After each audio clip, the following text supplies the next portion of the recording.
भगवान एक बार घुटमन चलते भये सोचते हैं कि भैया के साथ गौशाला चलें। गौशाला चलेंगे, लेकिन घर से जब बाहर जाएंगे तब तो गौशाला, जहाँ निवास है वहाँ से बाहर है गौशाला। तो घुटमन चलते भये डेहरी के पास पहुँचे। जय सिया राम। बलराम जी महाराज डेहरी को लांघ गए। एक पैर बाहर किया, फिर दो पैर बाहर किया, किसी तरह से बलराम जी बाहर हो गए। अब कृष्ण भगवान घुटमन चलते हुए चले, डेहरी तक पहुंचे तो पकड़ करके डेहरी खड़े हो गए। डेहरी पहले ऊंची होती थी, बराबर अब जैसे नहीं होता था। कन्हैया उस डेहरी में चढ़ना चाहे, अब चढ़ नहीं पा रहे हैं। एक तरफ से बलराम जी ने कंधे का इशारा दिया, हाथ का इशारा दिया, ठाकुर जी डेहरी के ऊपर चढ़ गए। कन्हैया डेहरी के ऊपर चढ़ गया है, एक पैर उधर किया, एक पैर इधर है। अब पैर को धरती में रखना चाहते हैं, लेकिन लटक गए, पैर पहुंच नहीं पा रहा है धरती तक। अब धरती तक जब पैर नहीं पहुंच पा रहा है तो अब करें क्या? बालानाम रोदनम बलम, बालकों का सबसे बड़ा बल क्या है? तो रोना। रोने लग गए। बलराम जी ने पीछे मुड़ करके देखा, कन्हैया तो लटका हुआ है और रो रहा है। बलराम जी आए और हाथ लगाया, कंधा लगाया, किसी तरह से उतारा। वो भी 2 साल के हैं, यदि 1 साल के हैं तो 2 साल के हैं।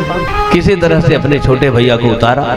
अब उतरे और घुटमन चलते भये कहाँ पहुँच गए? गौशाला। गौशाला में सुंदर गोबर से खेलते हैं, गोमूत्र से खेलते हैं, बछड़ों से खेलते हैं, गायों से खेलते हैं, बछियों से खेलते हैं। कभी कभी बछड़ों के कान पकड़ करके खड़े हो जाते हैं, कभी कभी दांत गिनने लगते हैं, कभी कभी उनके मुख में मारने लगते, अपने छोटे छोटे हाथों से मारते हैं, कभी कभी खिलाते हैं, कभी कभी उनसे लिपट जाते हैं। गाय के बछड़े और बछिया बहुत प्यार करते हैं मानवों से, जितना वो हमसे प्यार करते हैं हम शायद उनसे नहीं करते। कोई सहलाने लगे बछड़ों को, गायों को, कैसा कान शांत करके खड़े हो जाते हैं। उनको आप सहलाने लगिए, गायों को, बछड़ों को, इतना प्रेम से खड़े हो जाते हैं। स्नेह प्यार करना जितना वो जानते हैं मानव नहीं जानता है। भगवान का नाम इसीलिए गोविंद है, गोपाल इसीलिए कहते हैं। ठाकुर जी छोटे से ही गायों के प्रति, बछड़ों के प्रति बहुत प्यार बुद्धि रखते हैं। एक बार तो एक बछड़ा के पूंछ को पकड़ लिया कन्हैया, और जब पूंछ को पकड़ा तो पूंछ पकड़ने से अटपटा लगता है। पूंछ पकड़ा जाए गाय बछड़ों के तो खड़े हो जाते हैं, सहज में आप पूंछ पकड़ो खड़े हो जाएंगे। गाय को ढकेलते रहो, उठाने का प्रयास करते रहो, नहीं खड़ा होगी। ऐसे पूंछ पकड़ो, फट से खड़ी हो जाए। मैंने सेवा किया है गाय की, अयोध्या जाकर पहले गाय की सेवा किया, फिर महाराज जी की सेवा की, तो मैं जानता हूँ। गायों को पानी पिलाने के लिए, किसी के लिए खिलाने के लिए उठाते उठाते थक जाए, नहीं उठती थी, पूंछ पकड़ा कि फट से खड़ी हो गई। तो कन्हैया ने पूंछ पकड़ी, और पूंछ पकड़ी तो बछड़ा खड़ा हो गया।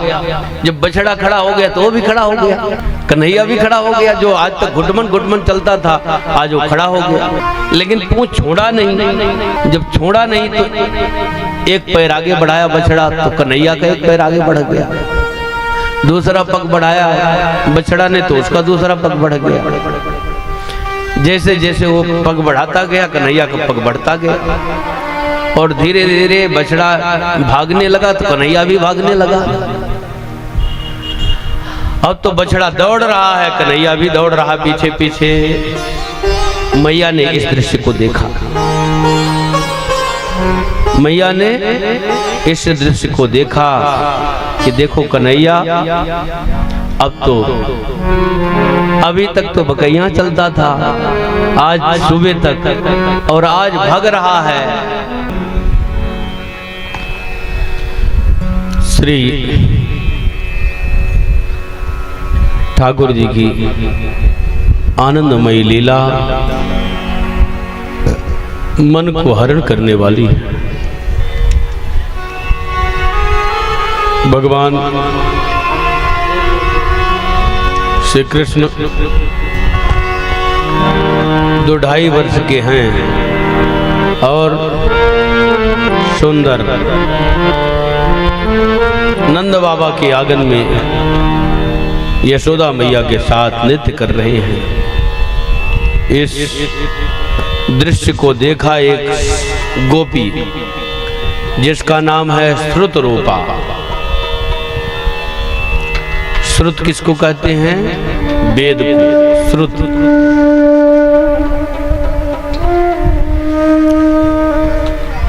वेद की ऋचाएं ही गोपी के रूप में आई हैं। भगवान वेद को स्वीकार करते हैं। वेद के द्वारा जानने योग्य हैं ठाकुर जी। वेद वेद्याय कहा जाता है।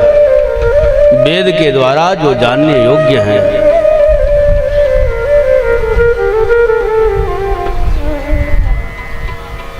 गोपी सारे ब्रजमंडल में शोर मचा दिया। आज वेद प्रतिपाद ब्रह्म यशोदा के आंगन में नाच रहा है। इस बात को सुन करके समस्त गोपियों का मन मयूर नृत्य करने लगा। गोपियों ने मन में सोचा, हम गोविंद का दर्शन कैसे करें?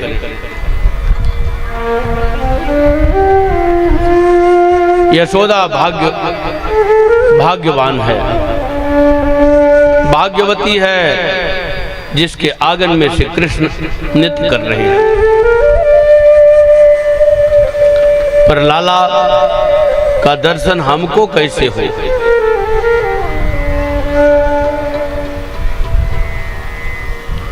सब ने विचार किया है, अपने अपने माट मटके फोड़ो और सासें आए तो कह दो यशोदा का लाला आया, दही खाया, अपने बालकों को खिलाया, ग्वाल बाल साथियों को, और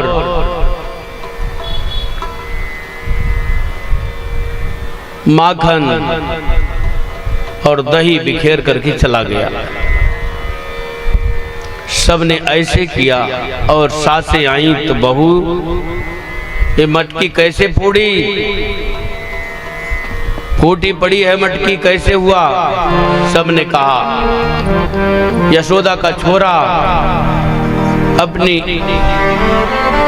ग्वाल बाल मंडली के साथ आता है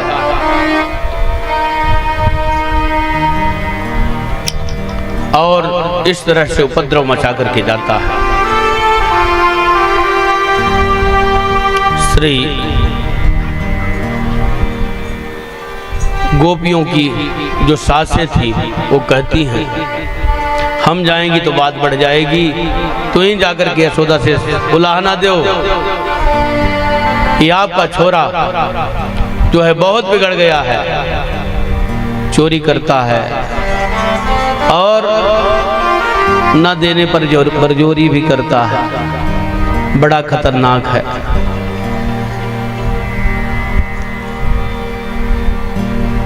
गोपियां जहां तहां से हजारों की संख्या में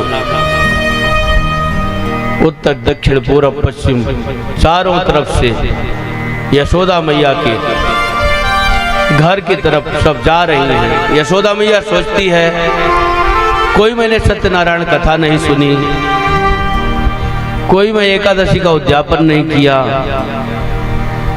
कोई कथा भागवत नहीं सुनी, फिर हमारे तरफ इतनी गोपियां कैसे एक साथ आ रही मेरे घर की तरफ?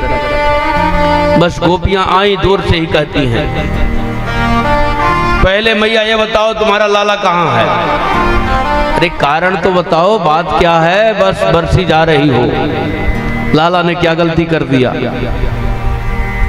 1.5 बिलात का बालक, क्या उससे गलती बन गई? पहले लाला को बुलाओ, उसी के सामने उसकी कलई खोलेंगे।